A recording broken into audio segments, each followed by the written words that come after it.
Welcome to my YouTube channel crazy designs.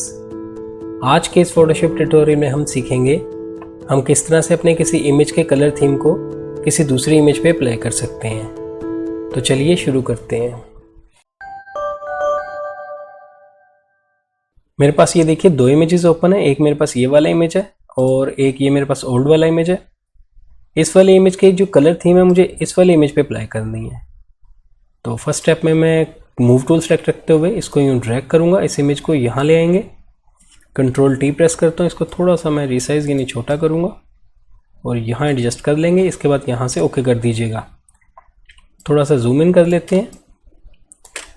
अब हम इस मेन लेयर को सिलेक्ट करेंगे और यहाँ से जाएंगे एडजस्टमेंट लेयर में और यूज़ करेंगे कर्व्स। यहाँ आने के बाद इसका बाय डिफ़ॉल्ट मास्क सेलेक्ट होता है, लेकिन आपने ये वाला थंबनेल सेलेक्ट करना है। ये देखिए, इस पर क्लिक कीजिएगा। इसको सेलेक्ट करने के बाद आप यहाँ पे देख सकते हैं आपको 3 आई ड्रॉपर्स दिख रहे होंगे। नीचे वाला हाइलाइट्स के लिए, सेंटर वाला मिड टोन्स के लिए और टॉप पे जो है वो शेडोज़ के लिए। हमें ये तीनों शेड्स इस वाले इमेज से लेने हैं। इसके लिए सबसे पहले मैं हाइलाइट्स वाले पर डबल क्लिक करता हूँ और इस इमेज से हम हाईलाइटेड कलर सेलेक्ट करेंगे जो कि ब्राइटन कलर है। जैसे कि ये बैकग्राउंड पे है, ये देखिए यहाँ से मुझे ब्राइटन दिख रहा है। मैं इस पर क्लिक करता हूँ। ये देखिए उसने कलर पिक कर लिया। अब हम यहाँ से ओके कर देंगे। यहाँ पे वो मैं बाय डिफ़ॉल्ट इसको सेव करने के लिए कह रहा है, हम यहाँ से नो कर देंगे। आई ड्रॉपर हमारा एक्टिव है। अब हम अपने इस मेन इमेज से ब्राइटन कलर को सिलेक्ट करेंगे। जैसे कि मुझे यहाँ पे ये बैकग्राउंड वाला दिख रहा है, ये ब्राइटन कलर है। मैं इस पर क्लिक करता हूँ। ये देखिए जैसे ही मैंने इस पर क्लिक किया है उसने वो वाला कलर इस पर अप्लाई कर दिया है। आप इसको कहीं और क्लिक करते हुए अपनी शेड को चेंज भी कर सकते हैं। ये देखिए मैं जैसे जैसे क्लिक करता जा रहा हूँ उसके शेड चेंज करता जा रहा है। मैं इसको फिर से रीसेट करता हूँ। इस पर डबल क्लिक करेंगे, यहाँ से मैं कलर पिक करता हूँ, ओके करेंगे। यहाँ से हमें नो करना है और मुझे यहाँ से ब्राइटन दिख रहा है, मैं यहाँ पे क्लिक करता हूँ। ये देखिए इसने अप्लाई कर दिया। यूँ करने के बाद अब हम मिड टोन्स पर डबल क्लिक करेंगे और इस बार मैं मिड टोन्स के लिए यहाँ से कलर पिक करता हूँ और इसके बाद यहाँ से ओके कर देंगे। इसको नो कीजिएगा। अब हम अपने मेन इमेज से मिड टोन्स को सिलेक्ट करेंगे।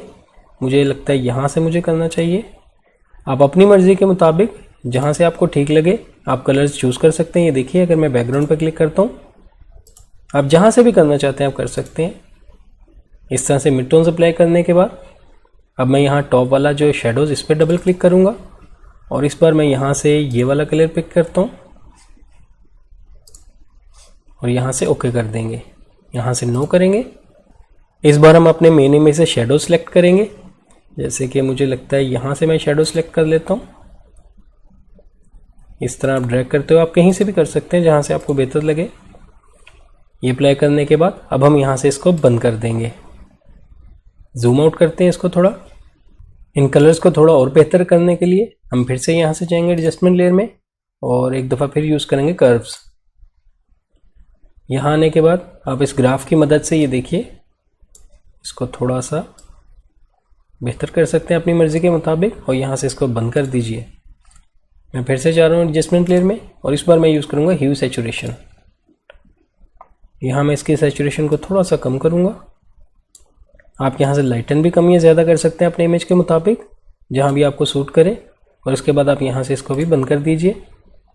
इसको फ़िलहाल के लिए मैं यहाँ से हाइड कर देता हूँ और इन तीनों लेयर्स को सिलेक्ट करने के बाद कंट्रोल जी प्रेस करेंगे और एक ग्रुप बना लेंगे। मैं फिर से इस इमेज को यहाँ से अनहाइड करता हूँ। आप देख सकते हैं हमने क्विकली अपने इस वाले इमेज की कलर थीम इस वाले पे अप्लाई कर दी है। ये देखिए मैं आपको दिखाता हूँ बिफोर एंड आफ्टर। इस तरह ये सेटिंग्स अप्लाई करते हुए आप बहुत आसानी से अपने किसी भी इमेज के कलर्स को दूसरी इमेज पे अप्लाई कर सकते हैं। आई होप आपको आज का ये छोटा सा ट्यूटोरियल अच्छा लगा होगा।